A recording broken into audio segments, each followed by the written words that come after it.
Welcome to the second installment of the God Debate. My name is Michael Ray. I'm a professor of philosophy here at the University of Notre Dame and the director of the Center for Philosophy of Religion, one of the sponsors of tonight's event. The Center for Philosophy of Religion was founded in the late 1970s with the aim of promoting cutting-edge research on topics in the philosophy of religion and in distinctively Christian philosophy. One of our goals in sponsoring the God Debate series is to try to bring some of the very issues discussed among our research fellows to a wider, non-academic audience and in a format that will hopefully be fun and engaging. Our show tonight, as you already know, is a debate between William Lane Craig and Sam Harris, coming together for the very first time to discuss the question, are the foundations of moral values natural or supernatural? William Lane Craig is research professor of philosophy at Talbot School of Theology in La Mirada, California. He is best known among philosophers for his extensive and influential work in the philosophy of time and the philosophy of religion. He is known to the wider public as someone who is able to articulate and defend the doctrines of the Christian faith in a way that is highly accessible, but also philosophically and theologically rigorous. He became a Christian at the age of 16, pursued undergraduate studies at Wheaton College, and holds 2 earned doctorates, one in philosophy from the University of Birmingham and one in theology from the University of Munich. He has authored or edited over 30 books, as well as over 100 articles in professional journals of philosophy and theology. Known as one of the 4 horsemen of the new atheist movement, Sam Harris is the author of the New York Times bestsellers The Moral Landscape, The End of Faith, and Letter to a Christian Nation. The End of Faith won the 2005 Penn Award for Nonfiction. Mr. Harris's writing has been published in over 15 languages. He and his work have been discussed in Newsweek, Time, the New York Times, Scientific American, Nature, Rolling Stone, and many other journals. His writing has appeared in Newsweek, the New York Times, the Los Angeles Times, The Economist, the Times London, the Boston Globe, the Atlantic, the Annals of Neurology, and elsewhere. Mr. Harris is a co-founder and CEO of Project Reason, a nonprofit foundation devoted to spreading scientific knowledge and secular values in society. He received a degree in philosophy from Stanford University and a PhD in neuroscience from UCLA. The structure of tonight's debate will be as follows. Each debater will take 20 minutes for his opening speech, followed by rebuttals of 12 minutes and 8 minutes respectively, and then closing speeches of 5 minutes each. At the conclusion of the debate, we will have about 30 minutes for questions from the audience. If you would like to ask a question, line up behind one of the 2 microphones in front or in the balcony. We're letting Notre Dame students ask the first 4 questions tonight, so if you are not a Notre Dame student and somehow find yourself at the front of the Q&A line, please allow a student to go ahead of you. Time will be kept strictly. There is a timekeeper in the front who can be seen by both speakers, and once each speaker's time has elapsed, he will be given at most 15 seconds to finish his final sentence before being rudely interrupted by me, the time enforcer. Because we are keeping the time strict, we ask you to hold all applause and other indications of agreement or disagreement, cheering, crowd surfing, and the like, until the very end of the debate. Please remember that flash photography, videotaping, and active cell phones are all prohibited. Finally, remember that Notre Dame is the world's #1 institution in the philosophy of religion and also has one of the world's best theology departments. Any questions you don't get to ask during the 25 or 30-minute Q&A, you can ask of your local faculty in the days and weeks to come. And now on with the show.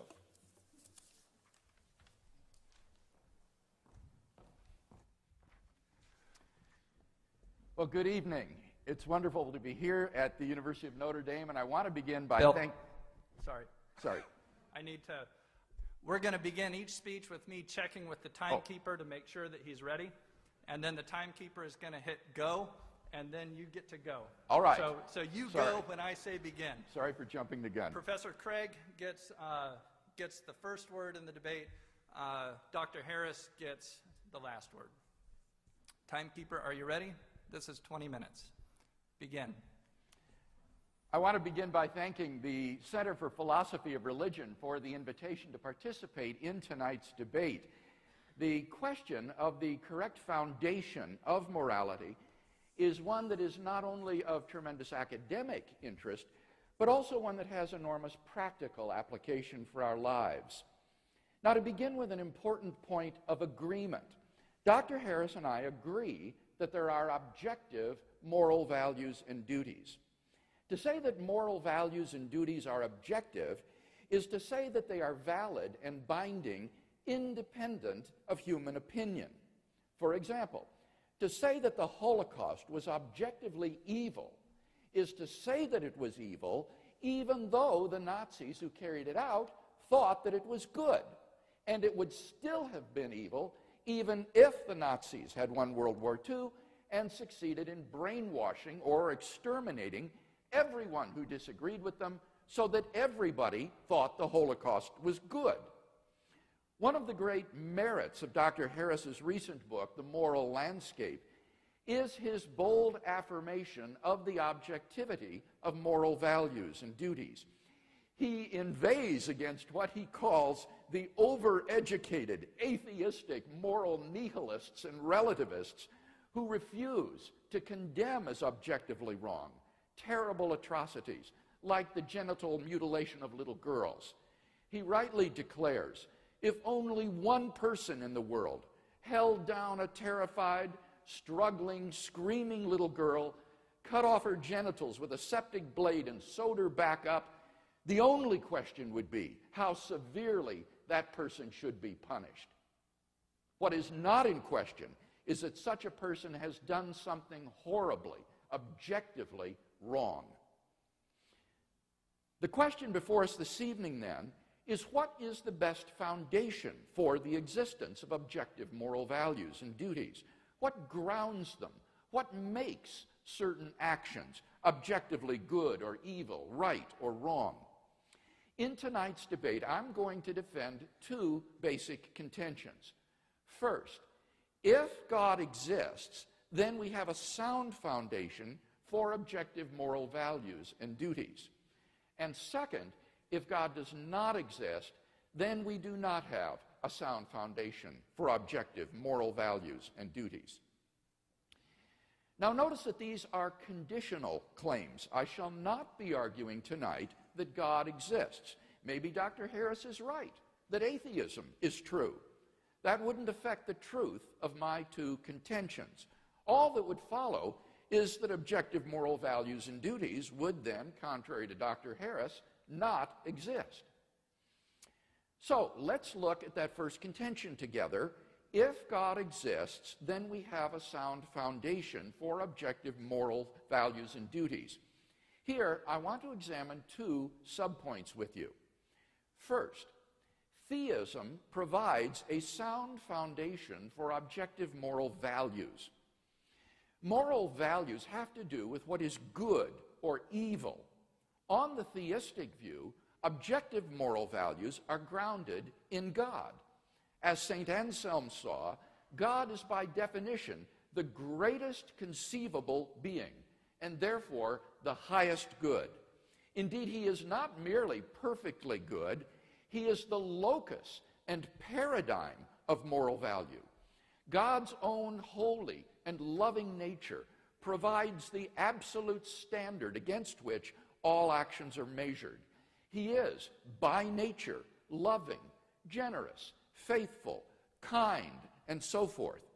Thus, if God exists, objective moral values exist, wholly independent of human beings. Second, theism provides a sound foundation for objective moral duties. On a theistic view, objective moral duties are constituted by God's commands. God's moral nature is expressed in relation to us in the form of divine commandments, which constitute our moral duties or obligations. Far from being arbitrary, God's commandments must be consistent with his holy and loving nature. Our duties, then, are constituted by God's commandments, and these, in turn, reflect his essential character. In the Judeo-Christian tradition, The whole moral duty of man can be summed up in the two great commandments. First, you shall love the Lord your God with all your strength and with all your soul and with all your heart and with all your mind. And second, you shall love your neighbor as yourself. On this foundation, we can affirm the objective rightness of love, generosity, self-sacrifice, and equality, and condemn as objectively wrong selfishness, hatred, abuse, discrimination, and oppression. In summary, then, theism has the resources for a sound foundation for morality. It grounds both objective moral values and objective moral duties. And hence, I think it's evident that if God exists, we have a sound foundation for objective moral values and duties. Let's turn then to my second contention, that if God does not exist, then we do not have a sound foundation for objective moral values and duties. Consider first the question of objective moral values. If God does not exist, then what basis remains for the existence of objective moral values? In particular, why think that human beings would have objective moral worth? On the atheistic view, human beings are just accidental byproducts of nature, which have evolved relatively recently on an infinitesimal speck of dust called the planet Earth, and which are doomed to perish individually and collectively in a relatively short time. On atheism, it's hard to see any reason to think that human well-being is objectively good, any more than insect well-being or rat well-being or hyena well-being. This is what Dr. Harris calls the value problem. The purpose of Dr. Harris's book, The Moral Landscape, is to explain the basis on atheism of the existence of objective moral values. He explicitly rejects the view that moral values are Platonic objects existing independent of the world. So, his only recourse is to try to ground moral values in the natural world. But how can you do that, since nature in and of itself is just morally neutral? On a naturalistic view, moral values are just the behavioral byproducts of biological evolution and social conditioning. Just as a troop of baboons exhibit cooperative and even self-sacrificial behavior because natural selection has determined it to be advantageous in the struggle for survival, so their primate cousins, Homo sapiens, have evolved a sort of herd morality for precisely the same reasons. As a result of sociobiological pressures, there has evolved among Homo sapiens a sort of herd morality which functions well in the perpetuation of our species.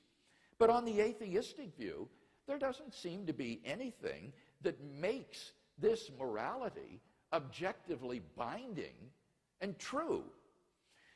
The philosopher of science, Michael Ruse, reports, the position of the modern evolutionist is that humans have an awareness of morality because such an awareness is of biological worth. Morality is a biological adaptation, no less than our hands and feet and teeth.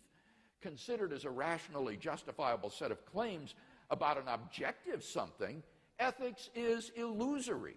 I appreciate that when somebody says, love thy neighbor as thyself, they think they are referring above and beyond themselves. Nevertheless, such reference is truly without foundation. Morality is just an aid to survival and reproduction, and any deeper meaning is illusory. If we were to rewind the film of human evolution and start anew, people with a very different set of moral values might well have evolved.